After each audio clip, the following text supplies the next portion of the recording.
Hello friends, இந்த வீடியோவில் நம்ம என்ன பார்க்க போகிறோம் அப்படின்னா சிஎஸ்சிஆர் ஜூன் 2011 பார்ட் பியில் கேட்ட காம்ப்ளெக்ஸ் கொஷின்ஸ் தான் பார்க்க போகிறோம். சரிங்களா, வாங்க வீடியோக்குள்ளே போகலாம். ஃபஸ்ட் கொஷின் என்ன அப்படின்னா, எஃப்ங்கிறது ஒரு காம்ப்ளெக்ஸ் வேல்யூட் ஃபங்க்ஷன். அது எப்படி கொடுத்துருக்காங்கன்னா, எஃப் ஆஃப் இசட்ஸ் equal to u of x comma y plus i v of x comma ஒய்ன்னு கொடுத்துருக்காங்க. அப்போ யூங்கிறது என்னது, ரியல் பார்ட். சரிங்களா, விங்கிறது என்னது, இமேஜினரி பார்ட். ஓகேவா, கொடுத்துட்டு என்ன கொடுத்துருக்காங்க, v is equal to 3xy cube அப்படின்னு சொல்லி கொடுத்துருக்காங்க. அப்போ இமேஜினரி பார்ட் நமக்கு கொடுத்துட்டாங்க, v is equal to 3xy cube அப்படின்னு சொல்லி கொடுத்துட்டாங்க. நமக்கு ஒரு ரிசல்ட் தெரியும் என்ன அப்படின்னா, எஃப் ஆஃப் இசட்டுங்கிறது ஒரு அனலிட்டிக் ஃபங்க்ஷனாக இருந்ததுன்னா அதோட u and v both are ஹார்மோனிக்காக இருக்கணும். என்ன இருக்கணும், u and v both are ஹார்மோனிக்காக இருக்கணும். ஸோ ஹார்மோனிக்காக இருந்தால் தான் அது ஒரு அனலிட்டிக் ஃபங்க்ஷனோட ரியல் ஆர் இமேஜினரி பார்ட்டாக இருக்க முடியும்.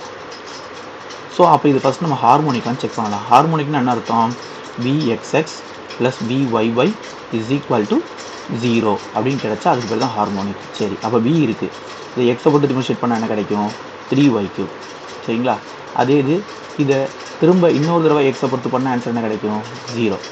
அதே vy ஒய்யை அப்போ வியை ஒய்யை பொறுத்து பண்ணால் 3 3s are 9, அப்போ 9xy² கிடைக்கும்.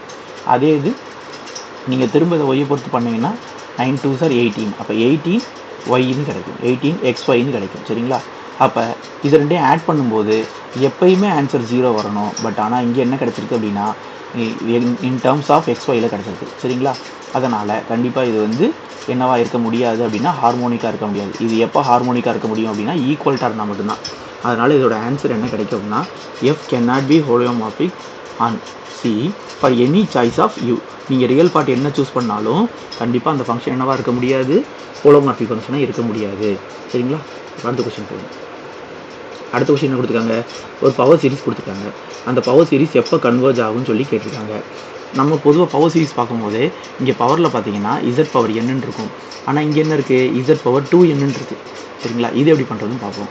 பவர் சீரிஸோட ஃபார்முலா உங்களுக்கு என்ன தெரியும், ரேடியஸ் ஆஃப் கன்வர்ஜென்ஸ்க்கு 1/r equal to limit n tends to infinity modulus of an whole power 1/n அப்படின்னு கண்டுபிடிப்போம். அப்புறம் என்ன சொல்லுவோம், modulus of z less than ஆராக இருந்தால் கன்வர்ஜ் அப்படின்னு சொல்லி நம்ம படிச்சிருக்கோம். ஸோ அதே மாதிரி இங்கே பார்க்கும்போது அப்போ இந்த 1/rோட வேல்யூ தான் ஃபஸ்ட்டு பார்க்கணும். இதில் z பவர் 2n இருக்கிறதுனால இந்த சீக்வன்ஸ் நம்ம எப்படி கன்சிடர் பண்ணிக்கணும்னா, a2n is equal to 2 power minus n z power 2n ஆகும். a2n ப்ளஸ் 1 இருக்கும்போது, அதாவது ஆட் டேர்ம்ஸாக இருக்கும்போது அந்த ஏஎன்னோட வேல்யூ 0வாக இருக்க மாதிரியும் நம்ம கன்சிடர் பண்ணிக்கணும். அப்படி கன்சிடர் பண்ணிக்கும்போது இந்த 1/rோட ஃபார்முலா எப்படி எழுதுகிறோம் அப்படின்னா, 1/r is equal to limit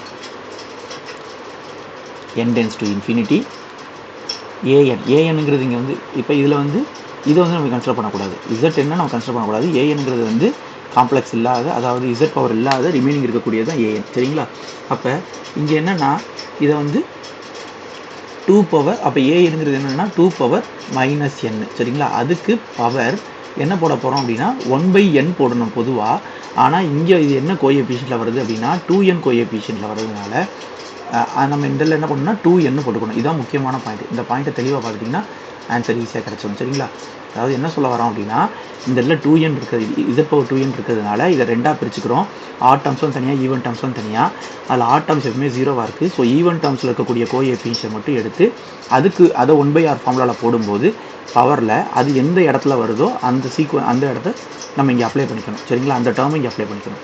இப்போ இதோட வேல்யூ பாருங்கள், limit n tends to infinity இந்த என்னன்னு கேன்சல் ஆயிரும். அப்போ 2 பவர் மைனஸ் 1/2. அப்போ 2 பவர் மைனஸ் 1/2 என்ன அர்த்தம், 1/√2 அர்த்தம். அப்போ 1/r இஸ் ஈக்குவல் டு 1/√2னா அப்போ r இஸ் ஈக்குவல் டு √2. அப்போ r இஸ் ஈக்குவல் டு √2 நம்ம ரேடியஸ் ஆஃப் கன்வர்ஜென்ஸ் என்ன படிச்சிருப்போம், modulus of z less than r. அப்போ லெஸ் தென் √2 படிச்சிருப்போம். இருந்தாலும் ஒரு தடவை என்ன பண்ணிக்கணும் அப்படின்னா, இங்கே ரெண்டு ஆப்ஷன் இருக்கு. ஒரு ஆப்ஷன் என்ன கொடுத்துருக்காங்க, less than or equal to, இன்னொரு ஆப்ஷன் லெஸ் தென் கொடுத்துருக்காங்க. அதனால ஈக்குவல் டு கேஸுக்காக நம்ம என்ன பண்ணிக்கலாம் அப்படின்னா z ஈக்குவல் டு √2 எடுத்து அந்த சீரீஸ்ல அப்ளை பண்ணிக்கலாம். அப்ப அப்ளை பண்ணா என்ன வரும் பார்க்கலாமா. அப்ப summation n equal to 0 to infinity, சரிங்களா, n equal to 0 to infinity, அந்த 2 பவர் மைனஸ் n அப்படியே தான் இருக்க போகுது. z க்கு பதிலாக நான் என்ன போட்டிருக்கேன், நான் √2 போட்டிருக்கேன். அப்ப √2 ஹோல் பவர் 2n அப்ப ரூட் டூல இருக்க ஒரு ரூட்டும் இந்த ஸ்கொயரும் கேன்சல் ஆயிரும். அப்ப இங்க என்ன இருக்கும்? 2 பவர். அப்ப இதுல ரிமைனிங் என்ன இருக்கும் அப்படின்னா 2 பவர் மைனஸ் n இருக்கும். இங்க 2 பவர் n இருக்கும். ரெண்டு சேர்ந்து என்னவா மாறிடும்? 1 மாறிடும். 1 மாறிச்சுன்னா சமேஷன் 1. நமக்கு தெரியும் சமேஷன் 1 வந்து டைவர்ஜஸ். அதனால z equal to root 2ல டைவர்ஜ் ஆகுது. அப்ப இந்த பாயிண்ட் வராது. அப்ப ஸ்ட்ரிக்ட்லி லெஸ் தென் ரூட் 2ங்கிறது ஆன்சர். அதான் கரெக்ட். அப்ப ஆன்சர் பி தான் இதுக்கு கரெக்டான ஆப்ஷன். சரிங்களா? தேங்க்யூ.